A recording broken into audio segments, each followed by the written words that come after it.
Good morning, friends from Utah. We are up on the rim above House of Fire. I had the great fortune of running into Dave from Rugged Road Explorers in the parking lot. We just happened to strike up a conversation as I was cooking bacon, and I got to learn about his whole rig setup, which I'm thinking about getting one of these days, and got invited along on a hike with him. We were both going the same place, and so we're doing it today.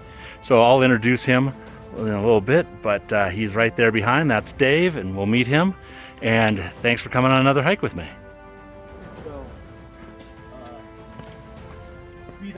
Working our way along the top of the cliff band here. Found a ramp up ahead that'll let us get down into the drainage below, but we're gonna explore along the way. I'm not filming a ton right now because I've been watching my feet and where I'm putting them, but we are working our way down, getting closer to the water course at the bottom, but just working our way down slick rock ramps and benches. And it is a beautiful day out here. Finished the course, the safety and rescue course yesterday, headed down, drove up the Moki Dugway and camped. And so this is, after 3 days of intense coursework, just nice to be out wandering with another person who loves the outdoors.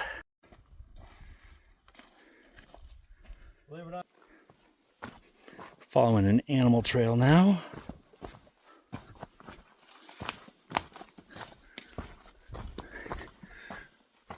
Ruins are just right over here. And we have made it to the bottom of the wash.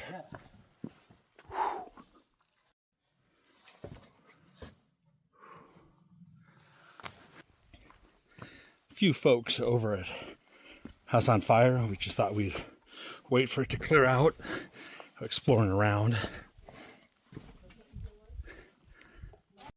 Right, well, over at the ruins now, sharing them with a couple nice people and their cute pups.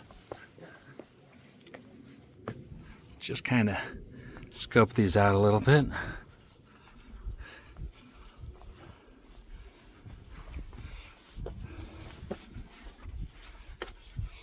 Closed to entry, we will not go in. Actually, the camera's picking up better than my eyes are in the low light.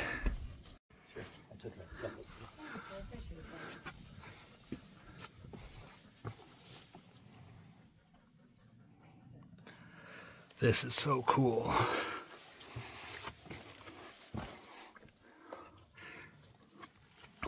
When it comes to places like this, I remember an old camp director of mine used to say, take only memories and photos, leave only footprints, which I think is a pretty good motto, because these have been around for hundreds and hundreds of years.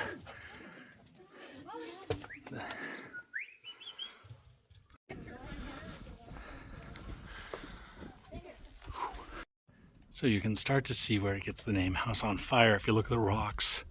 Almost looks like flames, and evidently you get it with the right lighting on there.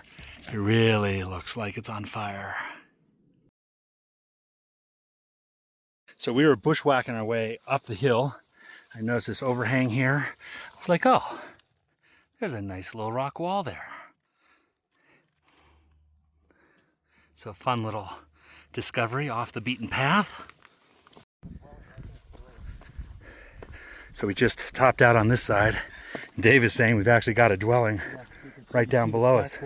Oh. So we're going to go down there and explore this. Oh, check that out. Truly a ruin. So many fun gems and hidden treasures up here. Feel really lucky to be finding them, and thank you, Dave, for teaching me about this and helping me learn the desert Southwest. Worked our way down. Someone has stacked some rock stairs there.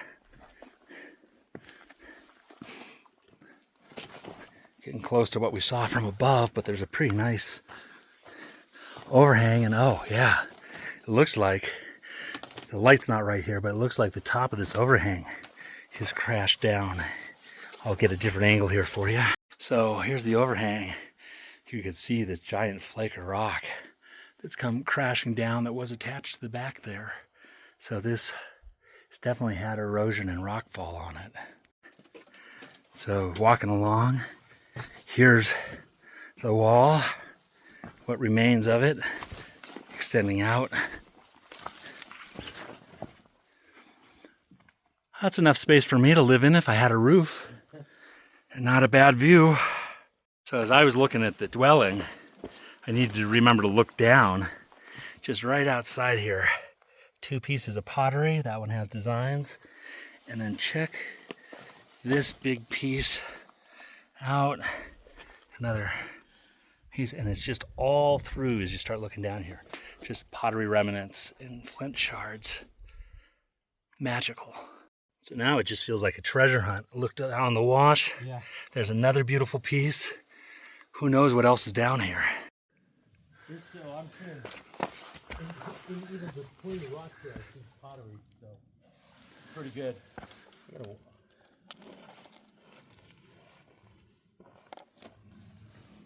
Hiking along, here's a beautiful piece of pottery. Designs are still visible. It's on the inside of the curve, so it must have been a bowl or type vessel. But just, walking around, it's washed down from wherever it was. It's more basket weave pottery down below. Oh, Dave's spidey senses told him to come look under this overhang. There is remnants in here.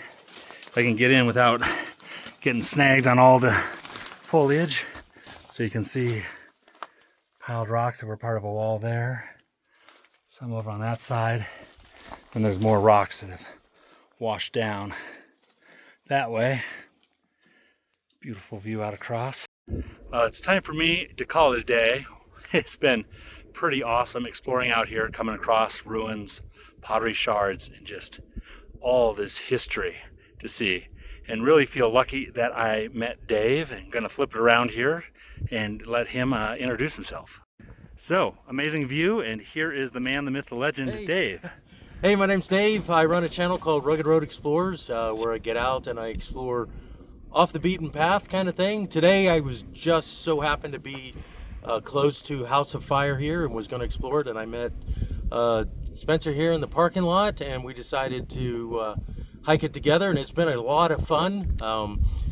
I really enjoyed it, and it's the first time I've ever hiked with anybody, so it's been a neat experience, and I appreciate you coming along with me, man. So again, huge thanks to Dave. He has taught me a bunch. One just about navigation in the desert Southwest and this type of terrain. Taught me a bunch about the history, the peoples who lived here, the archaeology, their ways of life. So I feel like I got a guided tour today. I got a history lesson, an archaeology lesson, and a scrambling and bushcraft lesson. So a big thanks to Dave. I will be putting his information to his channel so that you can go follow him, give him a watch, and when I'm back at the parking lot, I'm going to show you his setup of his Northern Lite and his F350, because it was that got us talking, and from that then we ended up hiking together. So stick with me. We're going to start hiking back and split ways with Dave here, but we're going to have a beautiful hike back. I just parted ways with Dave. He is continuing his way up canyon and back up towards the rim, whereas I am trying to descend to get down canyon so I can cross and get back over to my car in the parking lot.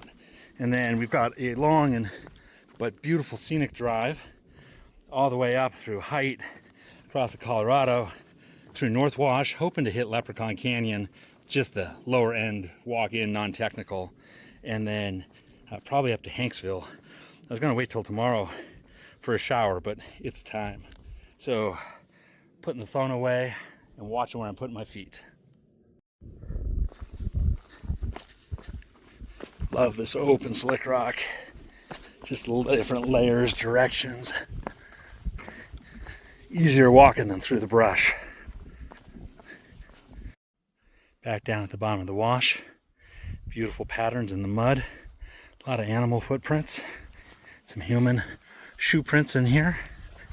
So now that we've reached the bottom, the question is, do I go cross country back to the car like we did on the way in? Or do I hike the 2 miles out to the trailhead and then road walk back to the car? Got to make that decision the next couple hundred yards. Made the decision to go cross country. So I scaled back up the other side of the wash there. Not too bad.